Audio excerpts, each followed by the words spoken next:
আমাদের সাথে এর মধ্যে অতিথি হিসেবে যুক্ত হয়েছেন অধ্যাপক AGM নিয়াজউদ্দিন, নির্বাচন বিশ্লেষক। অসংখ্য ধন্যবাদ জনাব নিয়াজউদ্দিন, যুক্ত হয়েছেন আমাদের সাথে। আমরা বিরতির আগে যদিও নানা আলোচনার মাঝে আমরা আরপিও সংশোধন নিয়েও কথা বলেছিলাম। আপনার কাছে কি মনে হয় এই সময় আহ, সংশোধনীটা কি করবার খুব একটা দরকার ছিল? ধন্যবাদ আমাকে সুযোগ দেওয়ার জন্য। আসলে আরপিও সংশোধনের বিষয়টা একটা নির্বাচনের আগে নির্বাচন কমিশন যখন তার প্রস্তুতি নেয়, আরপিও সংশোধনের বিষয়ে তাদের যে বিভিন্ন রকম চিন্তা থাকে, আসলে সময়ের পরিবর্তনের সাথে সাথে অনেক কিছু নতুন নতুন যুক্ত হয়। সেই 1972 সালের যে আরপিও, সেখান থেকে শুরু করে এখন পর্যন্ত বিভিন্ন সময় সংশোধন করা হয়েছে। সুতরাং এটাকে আমি মনে করি যে এটা একটা স্বাভাবিক একটা প্রক্রিয়া, এবং নির্বাচন কমিশন সেগুলো নিয়ে কাজ করে এবং সেগুলোর প্রেক্ষিতে বিভিন্ন রকম সংশোধনী দেয়। তো এটা যুগোপযোগী দাবি থাকে বিভিন্ন বিষয়ে।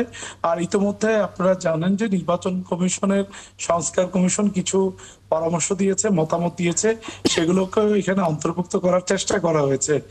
এখানে যে পরিবর্তনগুলো হয়েছে, যেটা নিয়ে কথা হচ্ছে যে রাজনৈতিক দলগুলো যারা প্রধান স্টেক হোল্ডার, তাদেরকে এই যে পরিবর্তনগুলো সেগুলো নিয়ে তাদের সাথে আলাপ আলোচনা বা তাদের যে মতামত বা তাদের বিভিন্ন যে পরিবর্তন, প্রায় 40 থেকে মোট 40টিরও বেশি সংশোধনী আনা হয়েছে ছোট ছোট। তো সেগুলোকে যে রাজনৈতিক দলগুলো তো প্রধানতম স্টেক হোল্ডার, তাদের মতামতের বিষয়ে রাজনৈতিক দলগুলোর এগুলো নিয়ে ভিন্ন মত আছে। তবে আমি দেখছি যে বেশিরভাগ ক্ষেত্রেই নির্বাচন কমিশন তার যে জায়গাটা, সংস্কার কমিশনের পরামর্শ, বিভিন্ন রকম চিন্তাগুলোকে এখানে প্রয়োগ করেছে। সবসময় আরপিও যখন সংশোধন করা হয় তখন এগুলো নিয়ে ভিন্ন মত থাকে। তো সেই নির্বাচন কমিশনের কাজ হলো সেই ভিন্ন মতগুলোকে শুনে একটা আস্থায় নেওয়ার। যেহেতু রাজনৈতিক দলগুলো প্রধানতম খেলোয়াড় নির্বাচনী এই কার্যক্রমে, সেজন্য তাদেরকে আস্থায় রাখাটা অত্যন্ত জরুরি আমি মনে করি।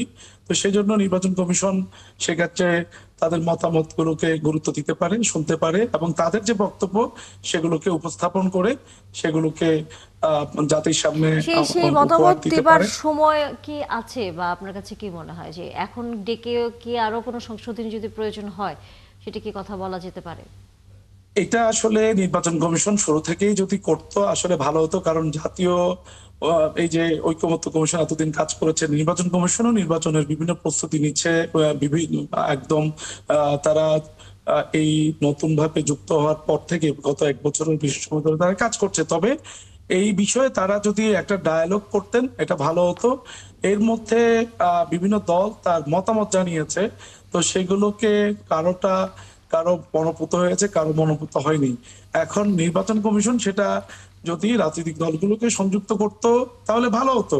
এখন আমাদের এই কয়েকটা বিষয় যেমন কথা হচ্ছে যে প্রার্থী তার যে জোটের মার্কা নিয়ে বা ভোট করার বিষয়ে দলীয় প্রতীকে, এই যে বিষয়গুলো আসছে, এগুলো আসলে এই আলোচনাগুলো আমাদের রাজনৈতিক দলগুলোর সাথে একটা ডায়ালগ বলে ভালো হতো। কিন্তু আপনি দেখবেন কোনো একটা পক্ষ খুশি হচ্ছে, কোনো একটা পক্ষ একমত হচ্ছে, এগুলো থাকছে।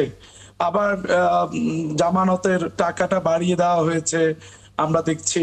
তো সেটা বাড়ানো অনেকের কাছে, যারা অর্থ যাদের কাছে উপার্জনটা অনেক কঠিন, তাদের জন্য এই ধরনের প্রার্থিতার ক্ষেত্রে জামানতের এটা টাকা যদিও 20 থেকে 50 হাজার করা, সেটা খুব বেশি মনে হয় না এই সময়। তথাপি যারা নতুন প্রার্থী হতে চায় তাদের জন্য একটু চ্যালেঞ্জিং। আবার বেশ কিছু পরিবর্তন, পোস্টাল ব্যালটের যে পরিবর্তন, এটা ভালো দিক আছে, এটা নিয়ে রাজনৈতিক দলগুলোর ভিন্ন মত নেই। না ভোটের বিধানের কথা বলা হয়েছে, একক প্রার্থী হলে না ভোটের বিধান। তো এটা 300 আসনে না ভোটের বিধান থাকলে এটার একটা রিফ্লেকশন পড়তে পারতো পুরো নির্বাচন ব্যবস্থায়। সুতরাং নির্বাচন কমিশন যেগুলো তাদের প্রস্তাবনা দিয়েছে সরকারের তরফ থেকে, সেগুলোকে পাশ করা হয়েছে। এবং আমি মনে করছি যে মোটা দাগে যে পরিবর্তনগুলো হয়েছে তারা বেশিরভাগ গুলোই আহ, আমাদের রাজনৈতিক দলগুলো সেগুলোতে একমত। কিছু কিছু ক্ষেত্রে তাদের ভিন্ন মত আছে। এগুলো তারা আমার আমি মনে করি যে এগুলো তারা নির্বাচনের যে প্রক্রিয়া শুরু হয়ে গেলে এগুলো নিয়েও আপত্তি আশা করি থাকবে না। এবং আমাদের আপনি একটা যে প্রসঙ্গগুলো বললেন, আমাদের আরেকজন অতিথি তিনিও বলেছেন যে যেসব বিধানের সংশোধনী আসলে আনা হয়েছে এখন সময় আছে কিনা বা এখনো আলোচনা করে এই সংশোধনীর যে দ্বিমতগুলো বারবার আসছে সেটা নিয়ে কথা বলবার সুযোগ আসলে আছে কিনা বা আপনি মনে করেন কিনা করা যায়? দেখেন, কনফ্লিক্টিং সিচুয়েশন গুলোতে কমিশন কোন দিকে মত নিবে। এখন দেখা গেছে যে একই বিষয়ে রাজনৈতিক দলগুলোর ভিন্ন ভিন্ন মত আছে। এখন আমরা দেখছি জাতীয় ঐকমত্য কমিশনের ক্ষেত্রে একই নজির দেখেছি, যার ফলে নোট অফ ডিসেন্ট আছে, নানান রকম মতদ্বৈততা থাকবে, মতবিরোধ থাকবে। তো সেজন্য আমি মনে করছি নির্বাচন কমিশন যে জায়গা থেকে সিদ্ধান্তগুলো এখন আরপিওতে সংযুক্ত করেছে, পরিবর্তন সংযোজন বিয়োজন করেছে, এইটা আমি মনে করছি যে মোটা দাগে রাজনৈতিক দলগুলো আহ, এটা আমার মেনে নিবে আশা করছি। এবং খুব বেশি যে মৌলিক যে জায়গাগুলো সেগুলোতে তারা নির্বাচন কমিশনকে তারা কনসার্ন জানিয়েছেন। তো এখন সেই ক্ষেত্রে বেশিরভাগ রাজনৈতিক দল যদি এই ক্ষেত্রে মতামত প্রদান করে, সেক্ষেত্রে নির্বাচন কমিশন সেটা ভেবে দেখতে পারে। যদিও সময় খুব কম, আমার মনে হয় যে কমিশন যদি একটু উদ্যোগী হয় সেক্ষেত্রে এই ধরনের একটা সুযোগ থাকবে। সুযোগ থাকবে বলে আপনি তথাপি মনে করেন? অসংখ্য ধন্যবাদ অধ্যাপক এজিএম নিয়াজউদ্দিন, এবং ধন্যবাদ মাসুদ কামাল। আলোচনা শেষ করতেই হচ্ছে, আবারও হয়তো সামনের দিনগুলোতে আলোচনা করবার সুযোগ হবে আপনাদের সাথে, কারণ রাজনীতির নানা রকম খবরাখবর আসলে হতেই থাকবে। দর্শক, আপনারাও আছেন আমাদের সাথে একাদশ জার্নালে, নিশ্চয়ই আবারও কথা হবে। ভালো থাকবেন সবাই।